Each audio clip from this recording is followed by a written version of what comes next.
High friends welcome to my channel நம்ம சேனல்ல இன்னைக்கு பீன்ஸும் முட்டையும் வச்சு ஒரு சூப்பரான பொரியல் ரெசிபி தாங்க ரொம்ப டேஸ்டா எப்படி செய்யறதுன்னு பார்க்க போறோம்.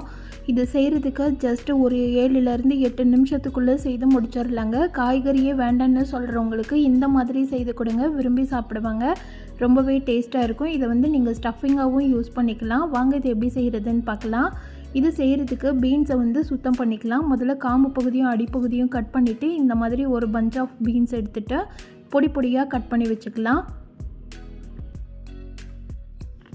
கடாயை சூடு பண்ணிட்டு அதில் 2 ல இருந்து 3 ஸ்பூன் அளவு எண்ணெய் சேர்த்துக்கோங்க. எண்ணெய் சூடானதும் 1 ஸ்பூன் அளவு கடுகு உளுந்தப்பருப்பு, கடுகு நல்லா பொரிஞ்சு வரட்டும். ஒரு கொத்து கருவேப்பிலை சேர்த்துக்கலாம். ஒரே ஒரு பச்சை மிளகாவை இந்த மாதிரி பெரிய சைஸ் பீஸாக கீறி வச்சுக்கோங்க. கூடவே 2 காஞ்ச மிளகாவை 1-2 கிள்ளிட்டு சேர்த்துருக்கிறேன். இது கூட பொடி பொடியாக அரிஞ்ச பெரிய வெங்காயம் 1 சேர்த்துக்கலாம். இந்த பொரியலுக்கு வெங்காயம் நிறைய சேர்த்திங்கன்னா டேஸ்ட்டு ரொம்பவே நல்லா இருக்குங்க. காயோட வெங்காயம் முட்டை எல்லாம் மிக்ஸ் ஆகி சாப்பிடும்போது டேஸ்ட்டு ரொம்பவே அருமையாக இருக்கும். வெங்காயம் வந்து லைட்டாக கண்ணாடி பதம் வர வரைக்கும் வதக்கிக்கலாம். வெங்காயத்தை 1 நிமிஷத்துக்கு மட்டும் வதக்கி விட்டுட்டு நம்ம கட் பண்ணி வச்சுருக்கிற பீன்ஸை சேர்த்துக்கலாம்.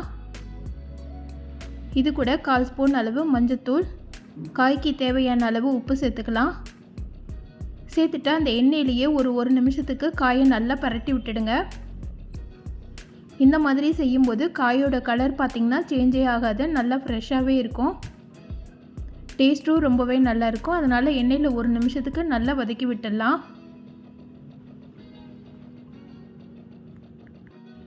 இப்போ காய்க்கு தேவையான அளவு தண்ணி தெளித்து வேக வைக்கலாம். பீன்ஸ் காய் வந்து சீக்கிரமே வெந்துடும், அதனால் தண்ணி ஊற்றி வேக வைக்கக்கூடாது. இந்த மாதிரி ஒரு 3 ல இருந்து 4 கைப்பிடி அளவு தண்ணி மட்டும் ஊற்றிட்டு வேக வச்சிடலாம். காய் வேகிறதுக்கு பார்த்திங்கன்னா ஒரு 5 நிமிஷத்துக்குள்ளேயே காய் வந்து வெந்து வந்துடுங்க.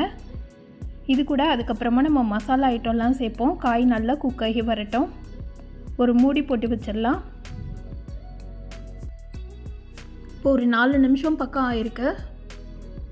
காயில் இருக்கிற தண்ணி எல்லாமே நல்லாவே வற்றி வந்துருச்சு. காயோட கலரும் பாருங்கள், துளி கூட மாறவே இல்லை, நல்லா ஃப்ரெஷ்ஷாக இருக்குது. இந்த அளவுக்கு நல்லா தண்ணியெல்லாம் வற்றி வந்ததுக்கப்புறமா இது கூட நம்ம மசாலா ஐட்டம் சேர்க்க போகிறோம். இதுக்கு மசாலான்னு பார்த்திங்கன்னா வேறு எதுவுமே தேவையில்லைங்க. வீட்டில் இருக்கிற குழம்பு பொடி சேர்த்துக்கலாம்.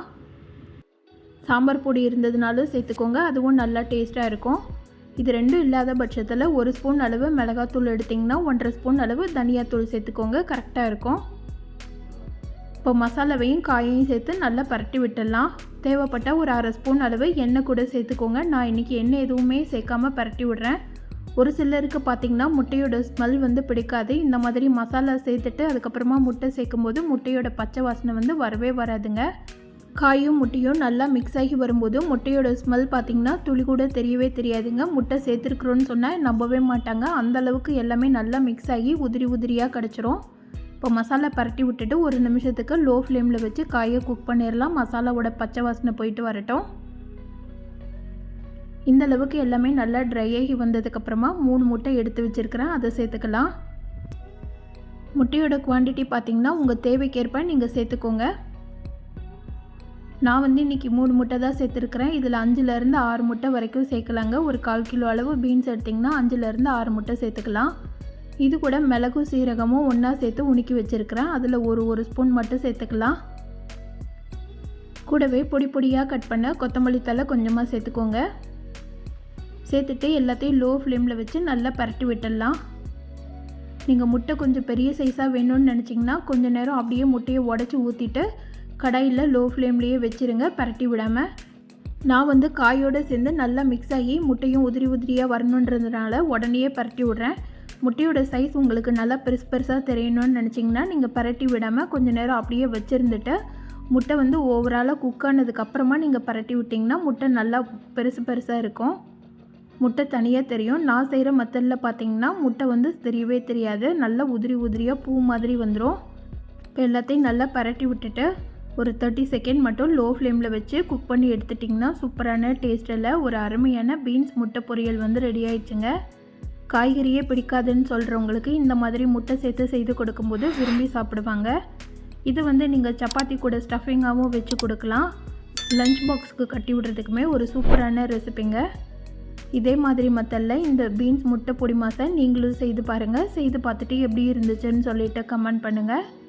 இந்த வீடியோ பிடிச்சிருந்ததுன்னா இந்த வீடியோக்கு லைக் பண்ணி சேனலை சப்ஸ்கிரைப் பண்ணிவிடுங்க. Thank you friends.